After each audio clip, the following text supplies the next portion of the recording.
पाकिस्तान इस समय अपने इतिहास के सबसे बड़े आर्थिक संकट से गुजर रहा है। विदेशी मुद्रा भंडार लगभग खाली है, महंगाई आसमान छू रही है, जनता निराश और परेशान है।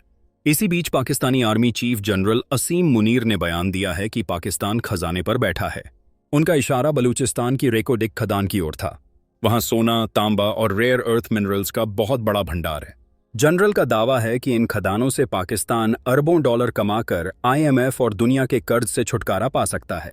लेकिन बड़ा सवाल यह है, क्या यह सपना कभी सच होगा, या यह सिर्फ ISI और आर्मी की नई चाल है ताकि जनता को बहलाया जा सके?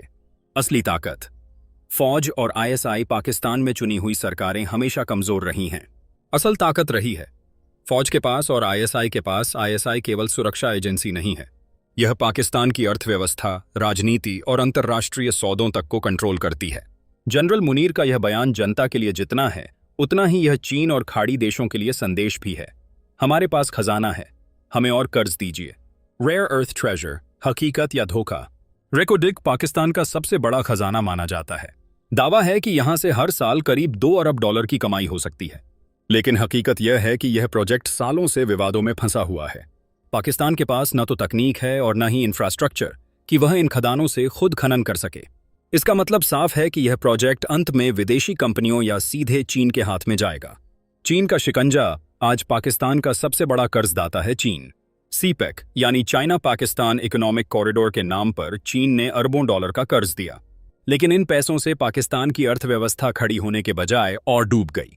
अब हालात ये हैं कि पाकिस्तान के लिए किश्तें चुकाना भी मुश्किल हो चुका है। अगर रेको डिग से निकलने वाला खजाना भी चीन के हाथ चला गया तो पाकिस्तान को उसमें से कितना हिस्सा मिलेगा, यह सबसे बड़ा सवाल है। बलूचिस्तान का सच, रेको डिग खदान बलूचिस्तान में है, लेकिन बलूचिस्तान पहले से ही विद्रोह और आतंक से जूझ रहा है। स्थानीय लोग कहते हैं, इस खजाने से हमें कुछ नहीं मिलेगा।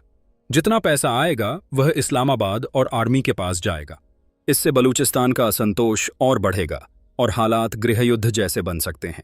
ISI की असली चाल इस पूरे मामले में ISI का रोल साफ दिखता है। जनता को सपना दिखाना कि पाकिस्तान जल्द ही कर्ज मुक्त हो जाएगा। दुनिया को यह जताना कि पाकिस्तान के पास विशाल संसाधन हैं, इसलिए उसे और लोन दिया जाए। और बलूचिस्तान में असंतोष को दबाने के लिए और ज्यादा दमन करना। असल में यह प्रोजेक्ट पाकिस्तान की जनता की भलाई के लिए नहीं, बल्कि ISI, फौज और चीन के लिए है। क्या पाकिस्तान सच में कर्ज उतार पाएगा? आज पाकिस्तान पर विदेशी कर्ज सैकड़ों अरब डॉलर का है। रेको डिग से आने वाले 2 अरब डॉलर इस बोझ के सामने एक बूंद से ज्यादा नहीं है। IMF, वर्ल्ड बैंक और खाड़ी देशों से मिलने वाला कर्ज भी हमेशा कड़ी शर्तों के साथ आता है। सिर्फ खनिज संपदा से पाकिस्तान की अर्थव्यवस्था नहीं चल सकती, उसे चाहिए राजनीतिक स्थिरता और सख्त आर्थिक सुधार, जो पाकिस्तान के हालात में लगभग नामुमकिन है। जनरल असीम मुनीर और ISI के बयान सुनने में भले ही शानदार लगते हों, हम खजाने पर बैठे हैं, जल्द कर्ज चुका देंगे, लेकिन असलियत यह है कि पाकिस्तान की हालत इतनी नाजुक है कि एक रेको डिग प्रोजेक्ट भी उसे डूबने से नहीं बचा सकता। बलूचिस्तान का विद्रोह, चीन की पकड़ और ISI का लालच, इन तीनों के बीच यह खजाना भी शायद पाकिस्तान की जनता के लिए कभी वरदान नहीं बन पाएगा।